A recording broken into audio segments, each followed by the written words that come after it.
Seribu merupakan sebuah platform manajemen keuangan yang sedang mendapatkan banyak perhatian.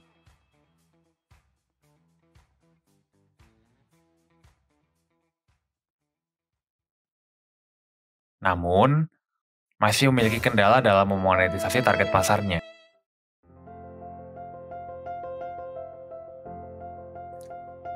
Seribu menyasar target pasar 17-35 tahun.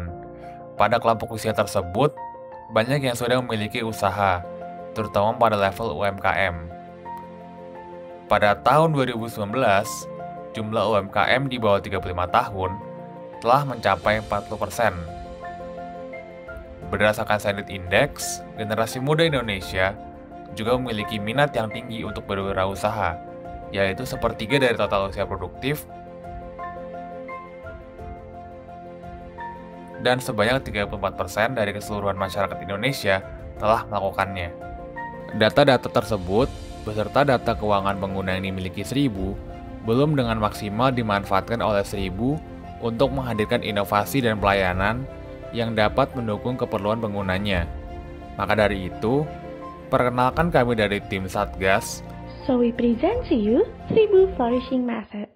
Kami menghadirkan Game 1000, di mana 1000 akan memberikan modal virtual secara gratis kepada penggunanya untuk dialokasikan ke kebutuhan dan keinginannya di tiap level.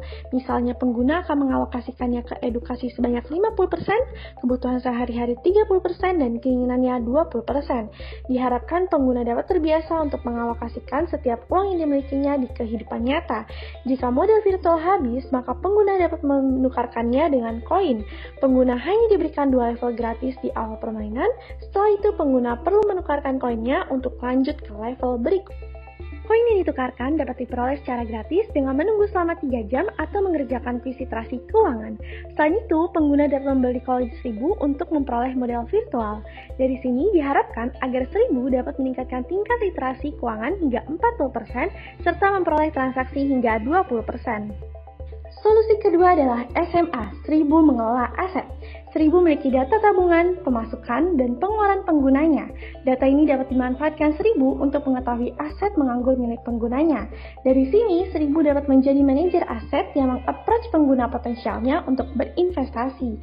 Solusi ini diambil setelah adanya pengakuan narasumber seorang mahasiswa yang ingin berinvestasi tetapi memiliki kekhawatiran terhadap resiko serta ketidakpahaman untuk berinvestasi. Dasar lainnya dari pengambilan solusi ini adalah 1000 juga memiliki fitur tujuan yang membantu penggunanya untuk menargetkan tabungannya. Tetapi tentu saja beberapa pengguna akan menghadapi kebingungan dari mana uang untuk menabungnya. Ini akan menjadi peluang bagi 1000 untuk membantu menghasilkan pendapatan bagi penggunanya dari uangnya yang menganggur. Pengguna akan diminta untuk mengisi biodata serta tujuan investasi, melakukan pembayaran investasi, dan pengguna akan memperoleh laporan performa secara periodik. Monetisasi program SMA yang diperoleh 1000 berasal dari biaya admin ketika memperoleh return dan biaya admin untuk operasional aplikasi. Dari sini diharapkan 1000 dapat memperoleh lebih dari 6.500 transaksi dari program SMA ini dengan asumsi lebih lanjut seperti pada ilustrasi tersebut.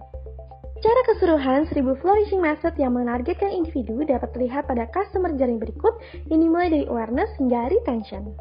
Perkembangan teknologi digital semakin pesat, khususnya semenjak pandemi COVID-19, sehingga hal tersebut mendorong perilaku masyarakat untuk berbelanja secara daring.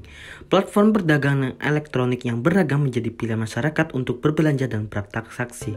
Pemerintah Indonesia mempunyai target sampai 2024 bahwa UMKM onboarding go digital mencapai 30 juta. Di tahun ini sebesar 13,5 juta UMKM telah onboarding.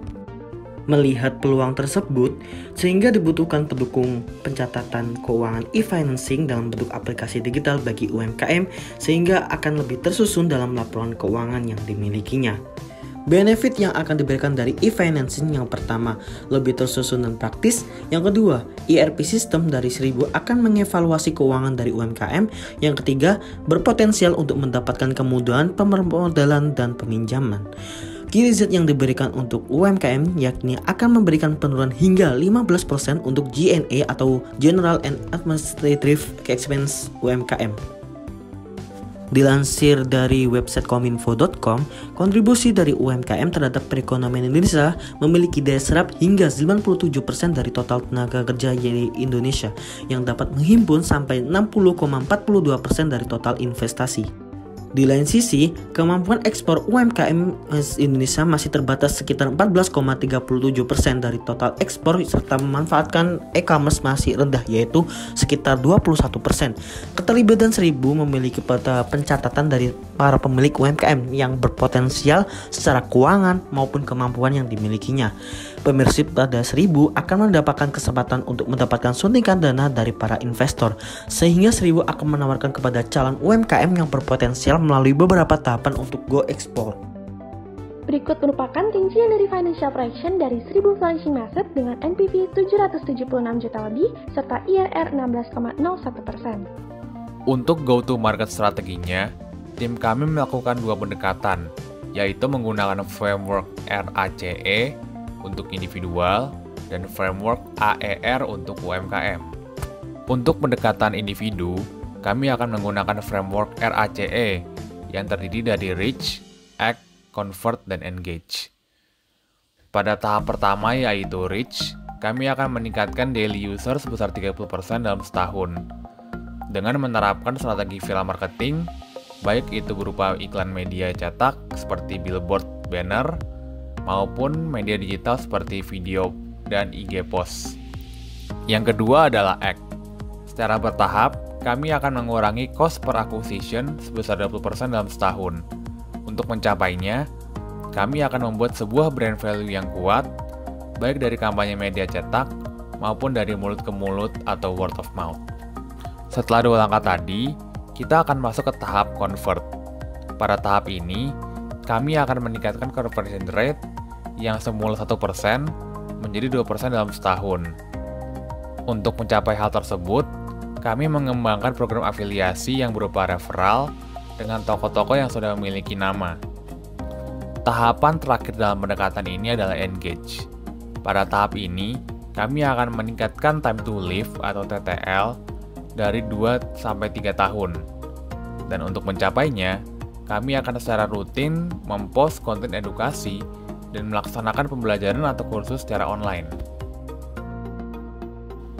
Untuk pendekatan UMKM, kami akan menggunakan framework AER, yaitu Acquire, Existing, dan Retain. Pada tahap pertama yaitu Acquire, kami akan melakukan akuisisi melalui marketing call baik secara online maupun offline. Setelah melalui tahapan Acquire, kami akan lanjutkan dengan tahapan Existing. Pada tahapan ini, kami akan melaksanakan kampanye catetin dulu bos dan coba dicatetin dulu, serta menggandeng partner seperti SRC dan GGSP. Sebagai penyempurna, kami juga akan menerapkan sistem retain untuk mempertahankan UMKM-UMKM yang sudah bergabung. Secara persuasif, kami akan secara rutin mengadakan program-program pengembangan seperti mentoring program dan juga incubation program. 3 hambatan utama monetisasi Seribu yang terdiri dari target pasar yang terlalu sempit, rendahnya tingkat literasi dan kesadaran manajemen keuangan, dan kurangnya pemanfaatan data untuk inovasi dan pelayanan dapat diatasi dengan 3 solusi G2, yaitu Game Seribu, Seribu mengelola aset, dan 1000 sahabat UMKM, disertai dengan strategi go-to-market seperti RACE dan AER. Pada akhirnya, solusi ini akan menjadi jawaban untuk pengembangan bagi Seribu maupun masyarakat luas. Are you ready for the next level? Level up with us!